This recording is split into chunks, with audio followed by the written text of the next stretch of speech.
hypothetical drama, except for one big shoulder injury, which we have to get to in a little bit with the quarterback in the New England Patriots, Drake May, of course. But we left off talking about the introductory press conference from Todd Monken, Cleveland Browns head coach, that made some waves yesterday because he took a shot at the under contract, I'll say, defensive coordinator, Jim Schwartz. CeCe, you thought it was absolutely on purpose. It was by design. And I said specifically, while I wouldn't have done it, it's understandable that Todd Monken may not want Jim Schwartz there because he may not already be secure in his position as a head coach. But why, though? You just got the head coaching gig. You just got the contract. Why can't you be secure in your position? That's the part that I don't understand. That's the part that doesn't make any sense. You said it's clear and obvious why Todd Monken wouldn't want Jim Schwartz on his staff. I don't get that part of it. Jim Schwartz is damn good at what he does as a defensive coordinator. Maybe not so much as a head coach, had 5 years in Detroit to prove it, but as a DC, Jim Schwartz has had success all across the National Football League and most recently in Cleveland. Why would you not want that guy back? Clearly the guys on the defensive side of the ball respond to him. That is the strength of the team. Why wouldn't you want continuity on that side? If you're Todd Monken, knowing the assignment is to rebuild the offense and to develop a franchise quarterback, wouldn't you want one less thing on your plate? If Jim Schwartz is there, you don't have to worry about the defense. You don't have to call the defense. You know they're going to be buttoned up. You know they're going to be prepared. So being insecure is not a good enough reason to move on from somebody that's good at their job. Like, to me, that is a lack of leadership. And I get it. Todd Monken has waited a long time, been in the National Football League coaching for 2 decades. He's a 60-year-old first-time head coach. I understand all of those things. But I believe in a healthy amount of workplace tension. And even though Jim Schwartz may well be disappointed that he didn't get the head coaching gig, he's under contract for 2 more years. And if I was Todd Monken, I would want to hold his feet to the fire to do that job and to do it at the highest level so that Jim Schwartz can present another opportunity for him to interview for a head coaching job.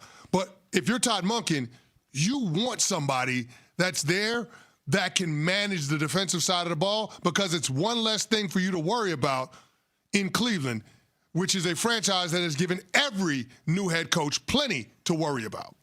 Could not agree more. If you have an asset like that in the building that you know has the rapport with your players, including your most important player in Myles Garrett, the face of your franchise, and the results are there, why would you want to push them away? Especially in this situation when Schwartz has been passed over not once but twice as the head coach of the Cleveland Browns, because remember back in 2020 he was in the mix and they ended up going with Kevin Stefanski. I'm sure he feels a type of way about that. He's done an excellent job. He wants to be a head coach again. So I can understand he might have a certain level of feelings about it. But if I'm Todd Monken, first thing I'm doing is trying to get an audience with him and be like, listen, you're amazing at what you do. I know you might feel slighted that I got the nod instead of you, but I want to make sure that not only you stay here, but that we put you in such a great position that there's no question next hiring cycle that you're the #1 name out there. I would do everything in my power to make sure he feels wanted and that he wants to stay there, because isn't that what great leaders do? They identify talent and they delegate. And that's exactly what he can do with Jim Schwartz here. And I just cannot believe that he took the complete opposite route. Yeah, I understand what both of you are saying. And I think in a perfect world, that is where you should go, obviously, and feel that way. But I think that the issue is a much bigger one than just the Cleveland Browns. I think the issue is that NFL owners look at the first season of a head coach as a year, and I don't think they should. I think season 1 should be at least 34 games. 34 games. I think that they are backwards in the way that they, I think Todd Monken's already on the hot seat. He's not coached a game. I think he's already on the hot seat. And I think he's clearly operating that way. He knows who he's coaching. He knows who he's coaching for. He knows the quarterback situation the way it is right now in Cleveland, which is maybe amazing, but it also may not be.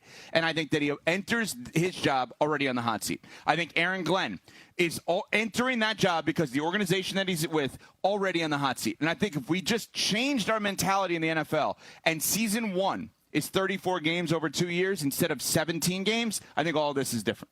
I do. I think they're all backwards. I think Mike LaFleur, already on the hot seat, Arizona. Already on the hot seat. Like the amount, we had 10 coaching firings, or coaching openings, I should say, this hiring cycle. It's too many. So all of these coaches, upon arrival, are in survival mode. Think about every single person listening right now. When you get a new job, are you in survival mode? Or are you in thriving mode? You're in acclimation mode and hopefully springboarding into thriving. Okay, but you didn't say survival. No. NFL head coaches, upon arrival, I think they're in survival mode. And I think this is another example of Well, it that. depends on the environment and it depends on the person. Do we It's think the Cleveland Browns. But that's what I'm saying. Do we think John Harbaugh is in survival mode with the Giants? No. Do we think Mike McCarthy is immediately in survival mode with Pittsburgh? Yes. Okay. I don't. I think that he is a proven enough commodity and that they have shown you that they do not like to have this churn that every other organization does at the head coaching position, obviously. And who's he trying to get it to be his quarterback? Okay, but that's another issue. Yeah. But I'm just saying Cleveland is one of those places that does have that dysfunction. You expect this from the Cleveland Browns. You don't, but maybe they shouldn't be this way. Maybe they should take a page out of the Steelers' book and say, even if this is rocky at the outset, we're going to give it time to breathe.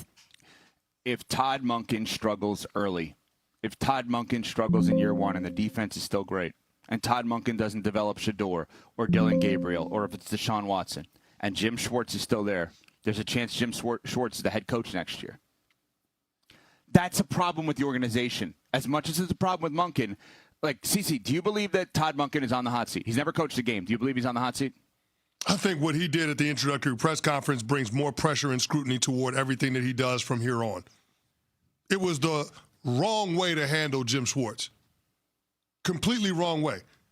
I don't understand why he had to take the bait, Ev. I don't understand why he had to answer the damn question. I'm not getting into that conversation about the staff.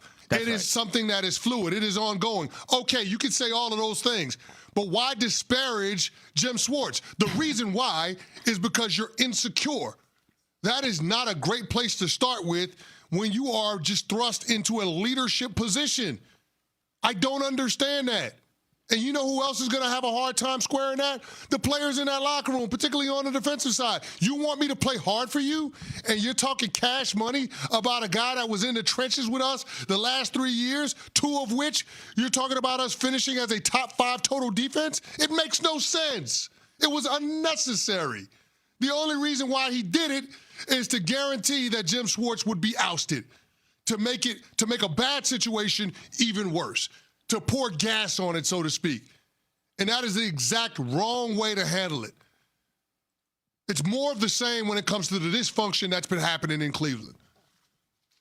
God bless the Cleveland Browns fans because they deserve better. Well, Evan, you're our press conference guy. CeCe said that this is not what he should have done. How would you have handled this situation? All right, so if I'm Monken, ask me the question about Schwartz. What's going on with Jim Schwartz? Is he coming back? Jim Schwartz is a great football coach. I've coached against him for years. Anytime you go up against a Jim Schwartz defense, you got to work towards it. And Coach Schwartz and I are looking forward to speaking with one another, and I'll update you on the staff when we have the full news on that. He was passed over for this job not once but twice. How are you handling those emotions? Yeah, I just got here. I don't make those decisions. I'm thrilled I have the opportunity to coach this team and meet with Coach Schwartz. Keep it simple.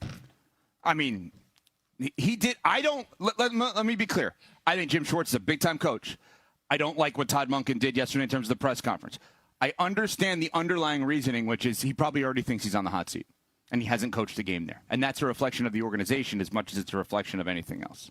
All right, there is a Super Bowl this week. I don't know if anybody knows that. I think we do. There is a Super Bowl, and we have QB injuries. That could be a major factor on Sunday. We will get to that next. We're on Sportsmanlike, presented by Progressive Insurance. Super Week 2026 on ESPN Radio. The latest news. Josh McDaniel in the